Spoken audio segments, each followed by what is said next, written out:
the roofs in the Caribbean. Instead of this, we want flat.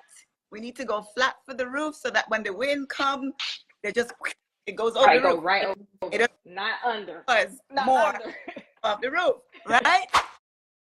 As our brothers and sisters across the Caribbean face Hurricane Melissa, we want to send our love, strength, and care to everyone affected. In this episode, we're resharing the important conversation we had on Instagram Live with meteorologist Ashanti ahead of Hurricane Beryl in 2024. While Melissa and Beryl are two very different storms, the insights shared in that discussion remain just as valuable today, offering guidance, awareness, and reminders to help us all stay prepared during hurricane season across the Caribbean. Welcome to the Relatable family, Ashanti. You have been with us probably from day 2, maybe not day 1, but definitely day 2.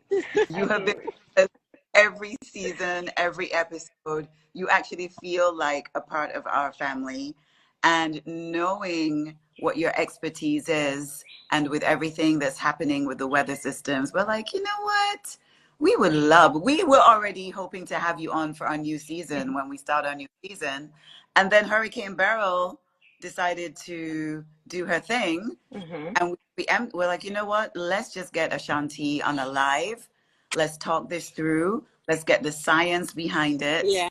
And understand what may be coming to us for this season. But before we start with Hurricane Speak, as is customary on the Relatable podcast, Sherween, how you doing? And keep it short and sweet because we don't have all this time. Girl, and the carnival season just starts, and I mash up. I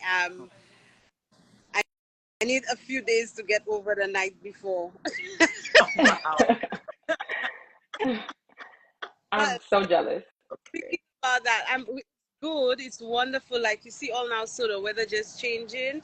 Last night we went to Panorama, and thunderstorm, lightning striking, everything. I'm like, what is going on? But apart from that, I am great. I am wonderful. I'm enjoying everything. Chantal, what's happening with you?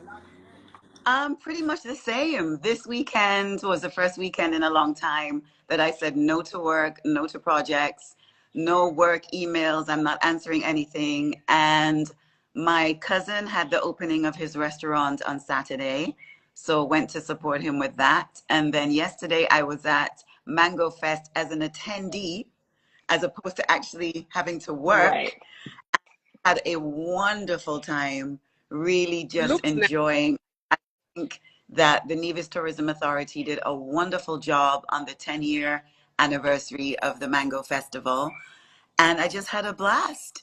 So that's me. I too am very tired, but was really looking forward to this conversation. So did all the things, ate properly, had my smoothie with my ashwagandha, made sure, that I'm going to have enough energy at least to get me through very important live with this very important person.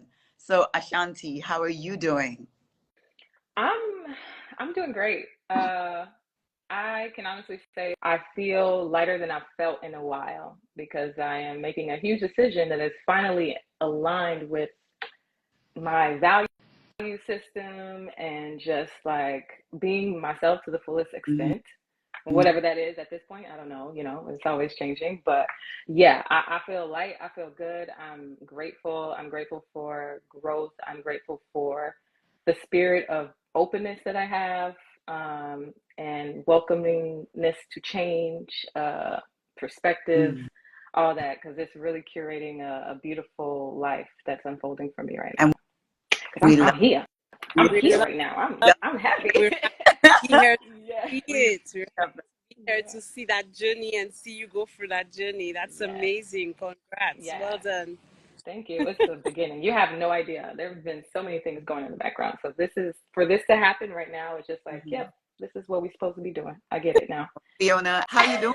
But you have to keep it short and sweet. All right. I am good.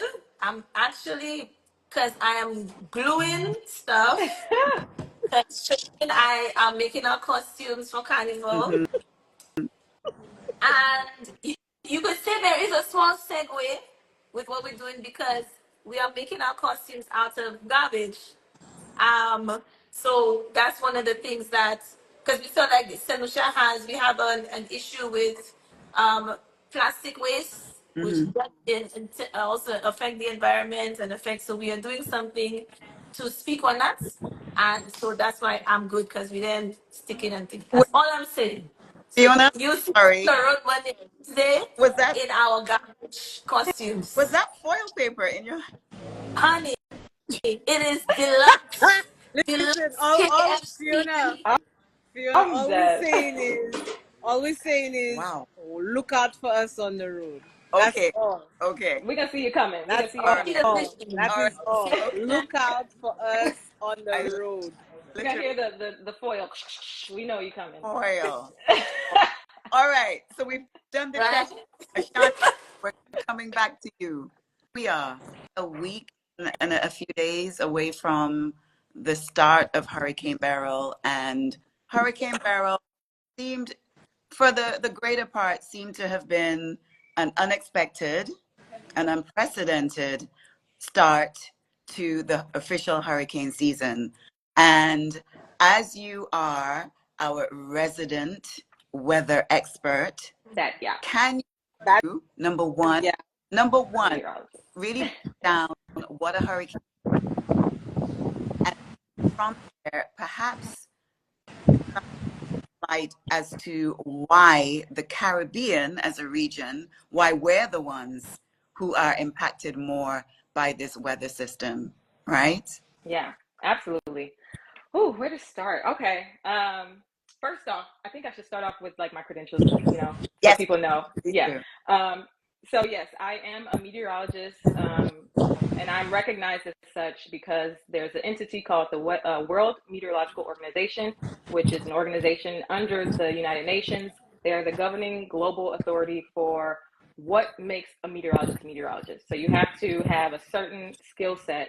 You have to have taken numerous physics, like the meteorology degree requires you to take physics and calculus because that's what all this is based off of. Yeah, it's how air as a fluid moves about a surface. All that stuff is just like straight physics equations with a little bit of magic in there, right? So you have to have those. You really, that's what it really hinges upon, the physics and the calculus background. So I had that degree. I'm also a meteorologist in the Air Force, which is called a Weather and Environmental Sciences Officer in the U.S. Air Force. Let me just explain that. But I am currently also I am studying for my master's in weather and climate and data risk analytics at the University of Illinois. And that's a coding degree, but with a focus in weather. So getting into like AI and just all Wow. the way things are headed, right? Mm-hmm. And then I have secured and will be beginning an internship with the Western Hemisphere's authority over tropical cyclones starting Monday next week, the National Hurricane Center, which is literally Go. how we're here. Girl. And that's the last 4 years. Before that, I was a linguist. Come on now. Come right. through. Okay. Yeah. So talk about the hurricane. Okay. So Hurricane Beryl, unprecedented, but not unexpected. Okay. Mm-hmm. I want to correct that because we have been saying that it's been all the rage to talk about how active this hurricane season is going to be. Right. So we all know the world is hotter. All right. And honestly, a hurricane or a storm, any type of storm, just a little rain, the rain that falls in the morning on an island on the eastern or western side, depending on where the mountains are, it's all a response to our atmosphere trying to balance itself. That's just what it is, right? So how do you end up with a hurricane? You end up with a hurricane, at least over here, because Mama Africa said we're going to pay for colonization. That's what I think. But no. All right. I'm just kidding. But no, so yes. Period. But okay, so anyway, this is what happens though. We're kidding. We're kidding. Anyway, so there's this phenomena that happens I would say it starts kind of from the eastern side of Africa, propagates to the western side. It's just like this conveyor belt almost of thunderstorms that move across from the eastern to the western Sahara, and then that air that's already kind of disturbed then flows over into the Atlantic Ocean. And so that's when we kind of see those, that's what a disturbance is, right? From there, if the conditions are right, it will meet this water, which kind of generates that energy that feeds the storm. If that water is warm enough to a certain depth, if there isn't a lot of winds to kind of like tear this thing apart, and it can circulate about itself, about a center, then those conditions are what kind of generates, puts us through that process of tropical storms to hurricanes to major hurricanes. Yeah. So I feel like that's the simplest way. I can get really nerdy, but yeah. But that's what it is. It starts from Africa, and we just, unfortunately, we are on the downwind side, the back end side of this natural conveyor belt that just moves from east to west, right? It's just how things broke apart, and also all of this is due to the Earth's rotation. Really, if the Earth stopped spinning, then we wouldn't have all these storms. So right. Yeah, and that's the physics behind it. You have to understand. So why did Beryl blow up the way that it did? Now, it is true. It is true that our atmosphere, and therefore all the second and third order things that are affected by it, aka the water, the land, all that stuff, is warmer because we have been pumping an excessive amount of carbon into our atmosphere. That is very true, but it's not only that impacted, or which was an indication for meteorologists that this was going to be a crazy season. Okay. It's also due to y'all know about El Nino and La Nina, right? Yes. So during El Nino, you get that suppression of those storms over the Atlantic. But we right now are transitioning out of what was an El Nino into the neutral phase. So it went from El Nino to neutral. We're in neutral right now, but we're expected to go in La Nina by the end of the year. So if you get suppression on the El Nino side, on the neutral and La Nina side, you get exacerbation, really, right? So so it's so that's why we were like, hey, y'all, hold on tight, because like we have this natural fluctuation that meteorologists and climatologists study, El Nino and La Nina, happening. That's regardless of climate change. We still don't exactly know why. We just know that we observe it. We know that it happens for the order of a couple of years, and it does what it wants to do. It affects the way our weather systems kind of move about the earth. So we know that that's going to happen. And then it also coupled with the climate change and just, heat is energy. Yeah. Heat is energy. So heat in any form for these systems is going to generate something. Because if the earth is too hot, it's going to cool itself down. Right. Yeah. Right. Okay. So that's why, rain, that's all the process of it. It's cooling the earth down. Even the flooding, even from the churning of the water, because of how rough the seas get, that then churns the water, bringing cooler waters from deeper in the ocean up above, to the higher part of the surface. It's all hold on. So you're saying, hold on. Yes. You're Mother saying Earth the is heat really smart. causes the ocean to get more turbulence? Is that what you're saying? No. What I'm saying is that heat from the upper layer of the ocean surface. I can't remember. I don't know if it's. I don't want to mess it up. It's some kind of meters under 10. Okay. Or something like that. Okay. 26 degrees Celsius is the sweet spot. Anything above 26, you have another ingredient in the hurricane soup. So right. So I forget what was your question again? about the because you said about how the earth will always respond and try to cool itself down, and you said with the waves and the water in the ocean and stuff like that getting more turbulent. And I was asking if that was like a direct response to that. No, I was just saying because the hurricane, as it goes across the water, it's going to naturally, make the seas more and more rough. Right. That's all I was saying. Okay, gotcha. And the result of that is that you get cooler water on the surface because the earth wants Cool. to balance itself. Yeah. Right. Okay. We got Okay. Yes. Okay. So all of these factors then, climate change, El Nino, Nina, La Nina, all of these then contribute to what we have now been told is going to be an exceptionally frantic, busy, active hurricane season. Yes. We have inundation in the Grenadines, um, Jamaica, some, a lot of farmers in St. Lucia have lost their entire crops. I think it's also important for us to say that as much as there's devastation, people losing homes and of course lives, we don't want that. And there has been loss of life. Yeah. There is also loss of income, right? Yes. Sustain themselves.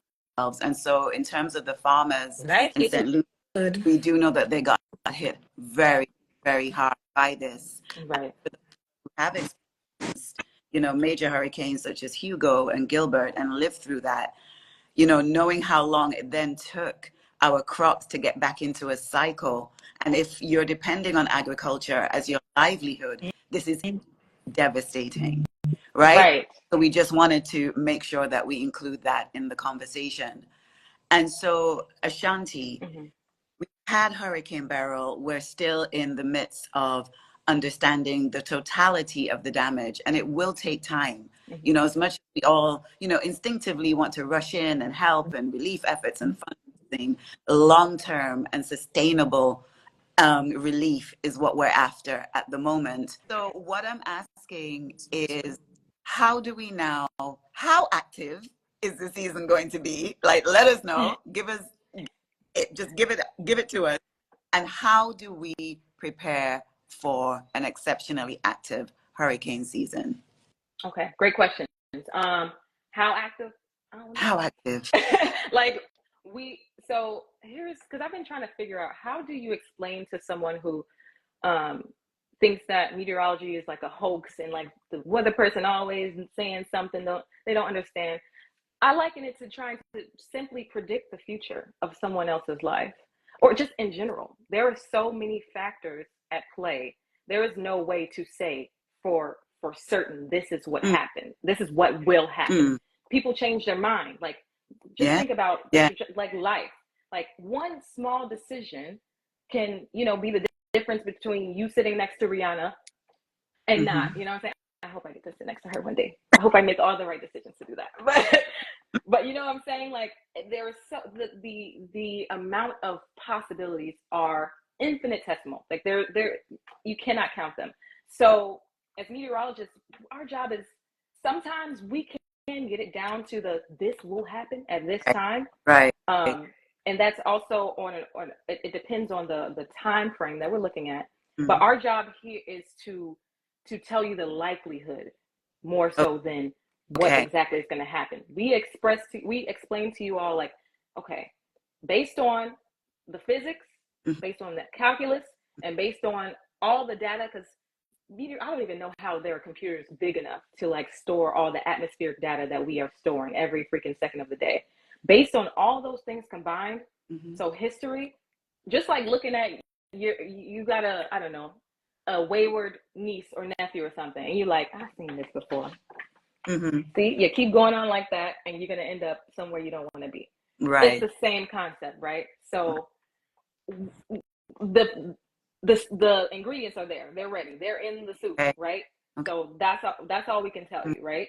So you said how active is it going to be? It's going to be active because we have neutral going into La Nina. Yeah. And neutral is it's not as active. It wouldn't contribute as much as a La Nina. So, but that's supposed to happen towards the end of the hurricane season, which is when we really usually see most of the activity. That's what's most normal, right? So we have that, and it's hot, and it's only gonna get hotter because it's hot outside. So like, so just buckle up. Yeah. So as far as being prepared, I could talk about this all day, but really, because that's where the bread and butter is. That's where I feel the most passionate about is how do we infuse this information Yes. into our daily lives? How do we start living and working with our environment instead of against it? So, Okay. for instance, I get down to the Caribbean, I look at these houses, I'm like, why these people got these pitched roofs mimicking the houses that they're making over in the United States and in UK? It doesn't make sense. Lord. Why are you, what is the code here? Work Lord. with the environment. You know, you get Yeah. wind that comes, you know, over 150 miles per hour here. It's gonna blow off the roof. Make it flat. Yep. You know, just Make little things. again, Ashanti. Say it again. Make it flat. 2024 and beyond. Okay. Okay. Tell them why. Tell them why we shouldn't have these. Yeah. No. Actually, and I'm so glad y'all asked me this because I have been working tirelessly with so you got people in the Caribbean trying to make big things. Big things are guan, okay? Yes. Big things are guan. Don't laugh at my accent, okay? Listen, So, I'm an honorary Caribbean person. you're on knees. We're giving you a pass. Exactly. Thank you. I appreciate it. Okay. Right. Big things are guan. So I have been working with my business partner. He's an architect and an engineer. Brilliant, brilliant individual. Been trained over in China, Far East, which I think that they're doing architecture a lot better than we are. You know. Yeah. Okay. All right. I don't want to say it. Right. Yes. So we have actually established a business. Is actually a business out of Barbados, and it's called Rebella, and it is basically using materials that are sustainable Yes. from inception to like all the way to finish. Yes. Like from being transported across the ocean, from just manufacturing, all of that is sustainable. One, right? Two, it has way better strength, tensile strength, and it is more it's more robust than regular rebar. Do y'all know what rebar is? No. Okay. Tell us. Okay. Rebar is literally what is holding up your home right now. If you ever notice like those parking blocks that have those little metal spikes sometimes coming up. Yes. Yes, rebar. And if you notice sometimes it's rusty, right? Like it'll bleed onto the concrete. Sometimes I never see that new. To be rusty. So what are you telling us? Please. I'm telling you that product should not be used in the Caribbean when it is literally humid all the time. And like, we're surrounded by seawater. It will exactly. Every house, anything that is built have that rusty rod. Okay. Exactly. Jutting out everything everywhere. Okay. Literally. That's when you know and that is house getting built because you see the rusty thing. Yeah, and that is a direct reflection of the integrity of that structure. Oh, so God. You have people like Rebella who are like, all right, somebody got to do it. We're bringing in new products. It's this like composite material that does not hold up. I mean, that holds up against water. So much so, and I'm going to segue this into, it can be used to rebuild coral reefs. You can literally put the stuff in water and regenerate a coral reef, like literally create a farm. No way. Which is partly why we're experiencing so much of the damage and devastation on our coastlines, because our coral reefs are dead. They are the first line of defense. Yeah. They break the energy coming from those waves. So that's one of our initiatives, is to start in Barbados, because I'm a future Bajan, and really get our coral reefs back to health. Okay. One, but, two. Sorry, no, go ahead. Go ahead. I'll come. No, I was saying that too, just to add to what Chantal was saying. So the thing is with the hurricanes and these environmental issues we have, they come with like it's a double-edged sword, right? So we get hit with the hurricanes and stuff, and then as Chantal said, like the farmers suffer, And it's not just the farmers, the entire community suffers because we have a food import problem. We import everything. Someone had just walked into the store and they're like, I went to the supermarket, all they had was like bananas and like endless apples and all these foreign fruits. So we always have a massive surplus of imported fruits and we have a deficit of locally produced produce. And then it's, also, I mean, there are many different reasons, but then of course the farmers are suffering because it takes them sometimes years to be able to regenerate what they once had. Yep. Right. So that's one. And then two, we also have a fish shortage problem. This may not be across the entire Caribbean, but in St. Lucia, fish is very expensive. So we resort to buying tin tuna, which again is also terrible for our seas because the trawlers come and they mash up the coral reefs and stuff. So but it's just looking at how even like in the Caribbean, so when you're hearing these leaders talking like, Prime Minister Motley and also Grenada's Prime Minister talking about blaming these big countries for these environment, and we are getting the brunt of it. It's not just losing your house, it is affecting our ability to eat healthy, right? And to support our own community. So in the end, we still end up becoming more and more dependent on foreign foods, imported goods, and then it increases our debts, our country's debt. So it's just going in a cycle over and over and over. And then if you're telling me that what we're building our houses with are the wrong materials, which are again important materials, when you're telling me they have things that help to regenerate coral reefs that exist, which have worked better for hurricanes, like you're giving us a lot to think about, because I just like I started to get vexed. As you should, and that's where I'm at. I'm like, why is nobody getting upset enough to want to actually do something about it? And not asking, oh, please help us down here. No, we gonna figure it out. We need to figure it out. Oh, yeah. So all of that, what you said, listen, these are the conversations that keep me up. The voices in my head at nighttime, they be saying all of that. We love Go ahead. Yes. So okay. keep an eye out for us, because we, in addition to the coral reef restoration, we're also doing like seawalls, but like they are using, just like I said, Nick is a genius. Okay. So we need to have Nick for our next. Yes. That's we are gonna pin that. We need to have Nick. Yeah. All right. Nick is in here somewhere. Nick, say, raise the roof real quick. Yeah. Because somebody's asking, you should prepare ahead of the hurricane. Not asking, but saying we should prepare ahead of the hurricanes. Yes, but so we have our house built already.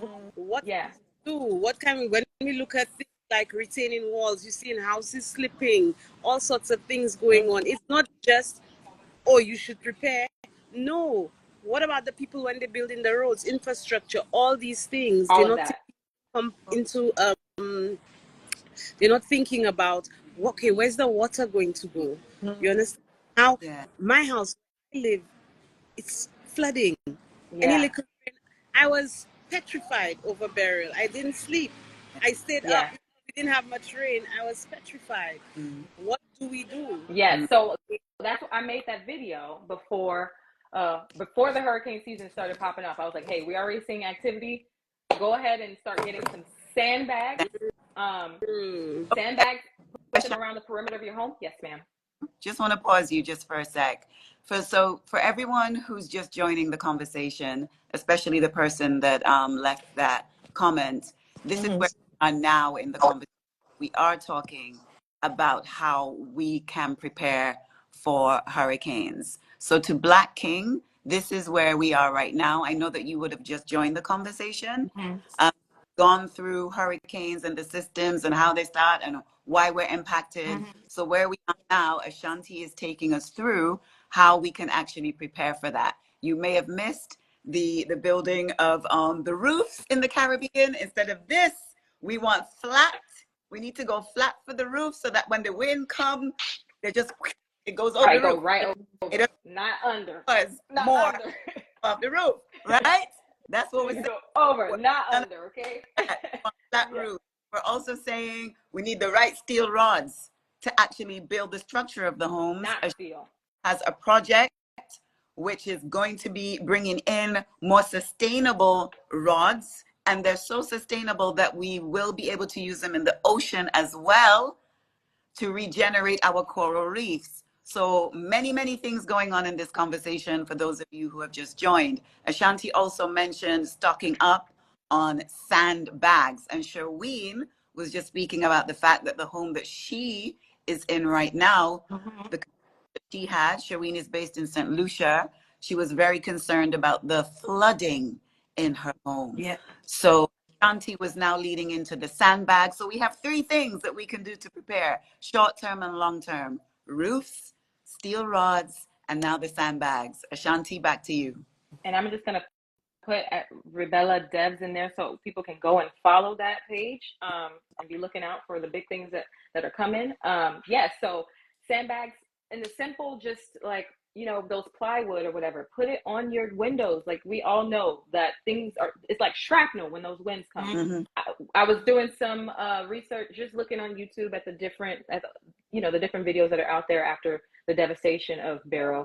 And there was one place, I think it was Karakou that I was looking at, where there was a home that they only put or was it a storefront? They only put the wood on a couple windows. Those windows were fine, but the ones that were left unsecured, they were out. You know, so simple things like that. Stocking up on, you know, obviously starting from now. Don't wait till the hurricane is at your door. Like, start getting your dry goods and canned goods now. You know, what else? Think y'all could just, I have a video on my page, like, follow me, it's pinned at the top. Yes, and they can reference that. And just to a point that you just raised about the home that you saw, Ashanti, I think what we also have to remember is affordability of these materials, and there be an affordability issue. So if someone say, okay, I can only afford to get 5 sheets, let me think of which ones may be in the direct path of the hurricane, and then I'll use those sheets for those 5 windows and 1 door or whatever it is. You know, for me, I don't think that people should be put in that position when it comes to protecting their homes, safeguarding their homes. So for us, and I'm sure there are initiatives on the ground that give to people who may have an affordability issue in their hurricane preparedness. And maybe that's something that we can look into to give those organizations some spotlight, so that people know, you know what, if you are having problems financially, we can, because we want to make sure that everyone has as much care, as much safeguarding as possible. So that may have been an issue. That's true. Homes were unable to prepare properly, because the financial resources just weren't there for them. So that's something that we have to address in the Caribbean. Why is safeguarding our property, our lives, our livelihood almost unaffordable? Almost, yes, and almost where only people who are in a certain income bracket can afford to take care of themselves in this way. So that's something that also needs to be addressed, right? Yes, absolutely. And it's unfortunate that the way that the powers that be have structured this thing, it's like you have to import all those things too. When there's an abundance of materials on these islands, like, there would not have been slavery if there wasn't, just saying. So, you know, and just within ourselves and the CARICOM, if we just, you know, start organizing for the greater good. I know that that's not the world we live in, but if we start organizing for the greater good, we can find that we can be pretty autonomous if we put our minds to it. Absolutely. Chantal, just put it in the most politically correct way. I know me. Listen. When we get offline, I'm Sister Soldier. Okay. We all know what it is. We all know what it is. Yeah, we do. Like, it's the same case, like how, like, just, you know, the rich are able to afford. I think it goes in so many threads. The rich are able to afford organic food. The rich are able to afford like healthcare. They can get the materials to build a house, and it is frustrating when they have like these new technologies to help, especially the ones that are being more environmentally conscious, and the fact that they are very expensive. And so my question is, like, what about if governments can subsidize some of these materials? That would be my next thing, because I'm like, we subsidize in all of these hotels, they get all of these tax breaks, they get this, they get that, whatever, to import whatever. And it's like, what about hurricane safe materials? What about things to help farmers? What, all of those different trainings, all of those things. I think governments can really, lay a hand in that. Yes, and I'm so glad you brought that up, because that's literally what Rebella is trying to do. I can't say too much. I can't say too much, but we have written a letter to a very influential person that it's looking like it's going to be on the up and up. So with that, if you go to rebelladevs.com, I mean not .com, oh my God, go to the Instagram page, and there is in the link part, there is a Google form link, and what we're trying to do is elicit like real life case studies, like from people. Upload a picture of the damage of your home. Like, let us know exactly like what you need, because we're trying to be that. We really are. Down to the subsidization, down to the hopefully one day producing it right in the region, so that you don't even have to worry about all the extra tariffs and taxes that come from having to transport this from a land far, far away, Also generating jobs as a second and third order effect of that, generating job. Yeah. And to your point also, it's like, why haven't our leaders take really if you invest in your people, if you invest in their education, you're only going to benefit from that, So we're all about what's it called? Grassroots, getting on the ground and making it happen. Like, I will get up there and put the cement if I have to by myself, because these are skills that need to be learned. Like, it just is. If we want to get somewhere, we have to take us more seriously. And so one of my pet peeves right now with just society and Black communities everywhere, not just in the US, not just in the Caribbean, is that we have yet to realize how large the world is right now.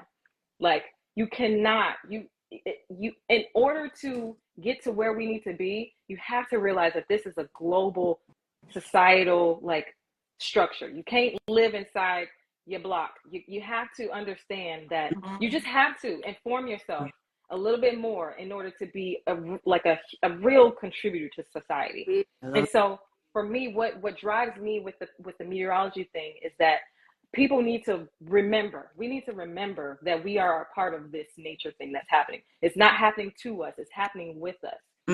Knowledge is power. Once you understand the world that you live in, you're no longer, it's not this taboo thing anymore. Taboo thing anymore. Like, weather has been weathering since the beginning of time. It's not it's not magic. It's a little bit of magic, but it mostly makes sense, right? So once you recognize that these are if one thing happens here, another thing is going to happen somewhere else. Like, it's all connected.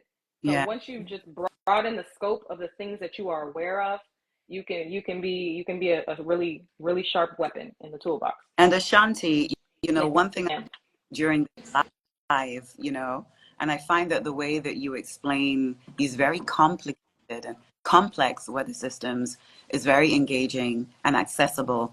And so for me, as we wind down the conversation, something that you said there about these systems are working with us and for us, basically a hurricane system is working for us because we need to cool down, right? And you need water. Cool down is because of all the shit that we're doing. So basically. Right? Basically. Yes. I mean, I'm really simplifying it. And I don't want to negate the trauma and devastation of a hurricane. Absolutely. Having been someone who has experienced quite a few in my lifetime. So this is not about that. But we really need our heads of state, our government, to understand the impact of what they are pouring into our environment, and how this then brings further trauma and devastation to the very people that they have been put in these positions to care for and protect. Yeah, absolutely. Yeah. Stop with the shit so that these I'm the rat. Yeah. Right. So it's not true, and mash up the place because it's overheated. Yeah. Right? Yeah. Absolutely. Oh man. And that is something we can probably hash out as well later, because I have a bone to pick with the superpowers of the world, down to meteorology, because even also I didn't want to minimize what the impact of things like Hurricane Beryl. I was more so speaking about just like everyday weather occurrences that we have. Like there's a way to, if everybody has a cistern, they can, rainwater catchment. Why doesn't everybody have a cistern? You live in the tropics, it's gonna rain. Catch the water, use it. Why aren't we using a combination of different green energy, what's the word I'm looking for? I don't know. Green energy. Why are we not using the combination of all of them? You got the trade winds that are always blowing by. You need to have some what are these things called? Windmills. You need to you need to have windmills. You need to have solar power. You need to be using wave energy, like the hydro energy. Like everything is here. It's all here. Why are we not investing? Right. That's one. Two, here's my bone. I'm just gonna leave it, I'm just gonna leave you a little piece with the meteorological community and just the superpowers is this. Nobody cares about the tropics, especially on this side of the world, until a hurricane is coming through. Yes.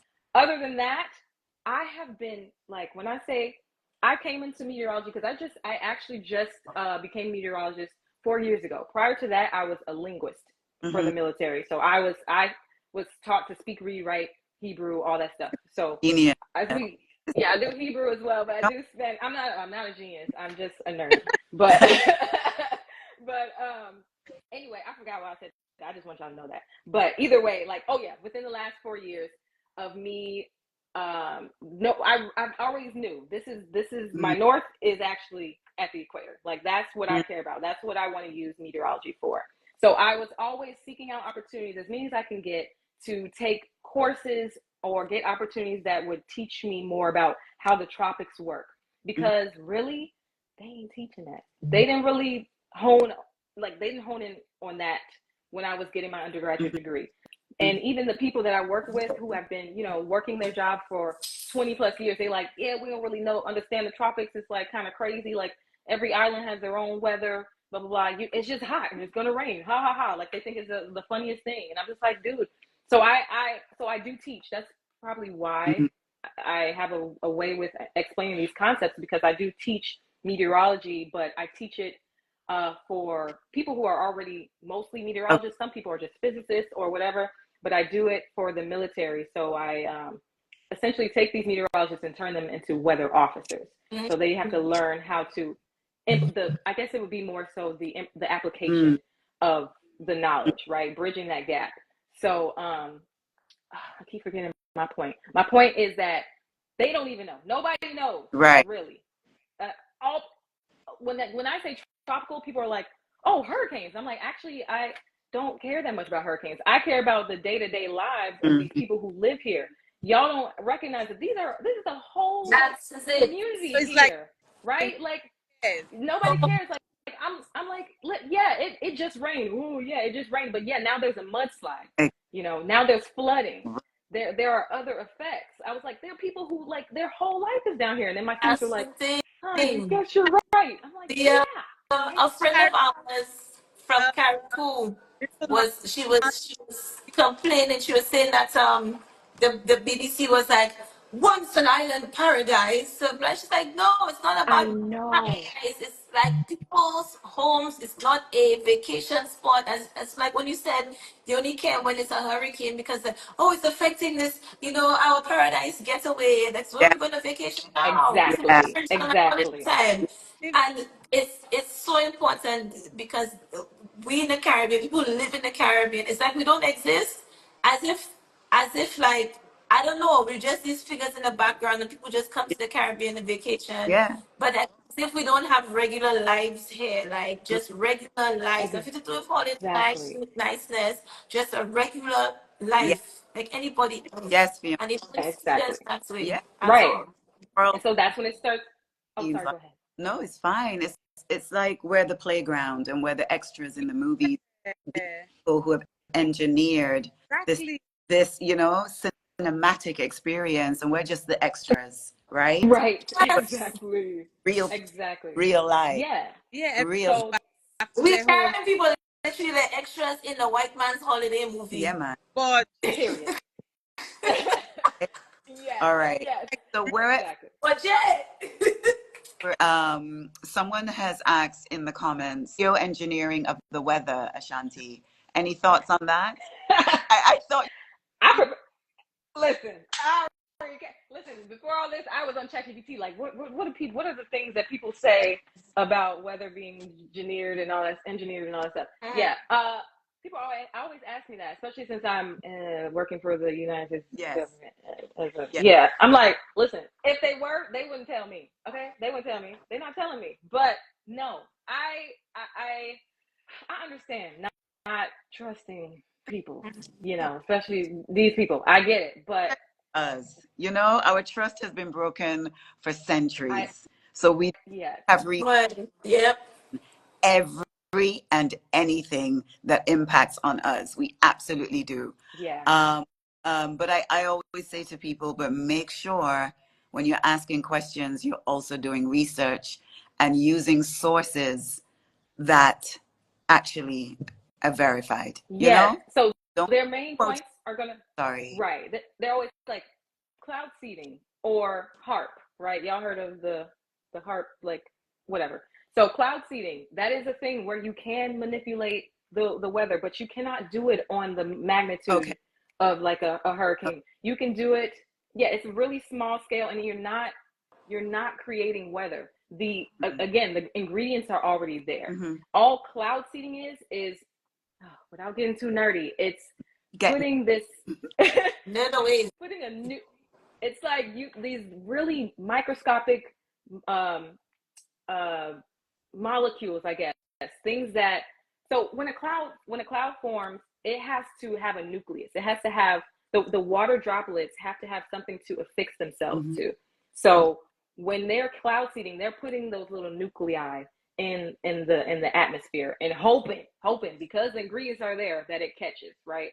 But it's gonna it's gonna form a cloud, and it might condense, it might not, but it's not going to turn into a whole bioengineer or engineered hurricane. You can't Yeah. do that, right? Okay. Thank Yeah, you. Thank yeah, you. yeah. And then and then HARP, which is, I forget what it stands for, but it's like oh, you know what? I wrote it, whatever. But if you're listening and you know what HARP is, that's not even like weather. So I don't know why people like, that's the ionosphere. That's literally the highest layer of our atmosphere right before space. And what they're doing when they are doing these tests, they're trying to figure out, what different space phenomena will disrupt Mm. our connection to our Mm-hmm. satellites. They're not making weather. They're not making weather. Okay. So I don't know why people keep Okay. asking me that. So yeah. So we ask you because we're coming to the expert, right? And we True. need someone who looks like us to speak to us, Yes. right? Because Yes. they trust us more than we trust others. Amen. So to you as the expert. I Mm-hmm. know we have a few minutes left. And before we sign out, Ashanti, for people who have been wondering how they can actually help with the relief efforts across the Caribbean, if you go to the Island Girls Rock Instagram page, we have a highlight called Hurricane Beryl. And we spend a lot of time researching these sources, making sure that things are vetted. We're trying as much as possible to only include information that we have had vetted. So you can go to that, and we try to update in our stories. But like we said at the top of the conversation, it's more the long-term sustainable Right. support that is needed. Of course, people need water. They need ways to get electricity up and running. But please make sure. And also, I want to point out that you can absolutely support grassroots movements who not be registered charities, right? For Mm-hmm. a grassroots organization, it takes money to get registered, and it takes time. People who have grassroots organizations that are directly on the ground and connected to the community don't have time for all that. And they also Right. have resources, but they are doing the work, and they are reliable, and they are trustworthy. So don't just think that because something is an official entity that, okay, this is where I'm going to give my money because these guys don't have a verified account or they're not registered. I can't find them registered anywhere as a company. Look at their work. The proof is in the work. the proof is in the impact. So do not negate and disregard smaller organizations and non-registered charities. I'm not saying to just go and give willy-nilly Right. to any time and your resources, but also don't negate who you're helping based on the size of the organization or if the organization is officially recognized. Okay, Officially recognized by Island, who? By who? not registered. By white people. But believe me, all the relationships that we have had throughout the years, the money has reached the people. We're still in touch with the people. Haiti, when we helped to rebuild schools after the first major earthquake in the mid 2000s, we were right there. We were not registered, but we connected with a school on the ground, and that is who we worked with. We had lots of help. So please don't negate the smaller organizations. I just want to get that out there. So Ashanti, for you to wrap up now, you've given us so much to think about. Yes. On the many points that she's raised in this very needed conversation. Yeah, thank you, ladies, so much for trusting me with this conversation. It's a big one. Who else? That's good. That's a good point. I don't know who else. I told y'all. I'm just now 30, like stepping into my power, the grown womanness of like, stop, like, questioning everything about yourself. So just bear with me, We depend on you. No, I appreciate it so much. They're big, like I said, big things are going, and just stay plugged in with me. By the way, my name on Instagram is Mommy Weather. It's a play on words because Mommy Wata. So Mommy Weather. Yeah. Yes. So I see Mommy you. 3 I's, 2 X's, because WX means weather, and stay plugged in with Rebella Devs. Be looking for all the waves that we're about to make with the sustainable infrastructure, even down to waterways and all that stuff, like down to homes that make more sense. So keep an eye out. Go click on that link. Put in your concerns, and we're building a repertoire of all the things that we want to attack with this initiative, and be looking out maybe for a big time person to subsidize this and kind of talk on this initiative for us. I say that Rihanna would do it. Hello. To her NL Foundation. I am putting it out there. Okay. Please and thank you. Okay. Please and thank you. Yes. That is what we're trying to do. I was just talking to my business partner, like, oh, listen, me and Rihanna, we go way back. She don't know that, but we do. But you do. As a cousin. All right. Okay, everyone. Okay. Thank you, Auntie, especially mid-move, for taking this time, for agreeing to this live with your aunties from Relatable. Thank you so it's been much. A pleasure and a lesson and so much having you on with us. Thank you to Sherween for hosting the conversation. Yeah. Yes. Thank you. For coming through whilst you're on the job. Thank you for just, showing up mid preparing for Culturama in Nevis and all the other things. Gosh. Thank you, yes. everyone that tuned in. Hope that you got some amazing information from the conversation. Make sure you follow our girl, Ashanti. Make sure that you follow us all in our separate entities at the Relatable Podcast. All right, everyone. Bye. Thank you so much. Bye. As we continue to support our Caribbean family through this hurricane season, let's keep sharing information, resources, and care with one another, because a shared journey definitely brings hope. Stay safe, stay prepared, and take care of yourselves and each other.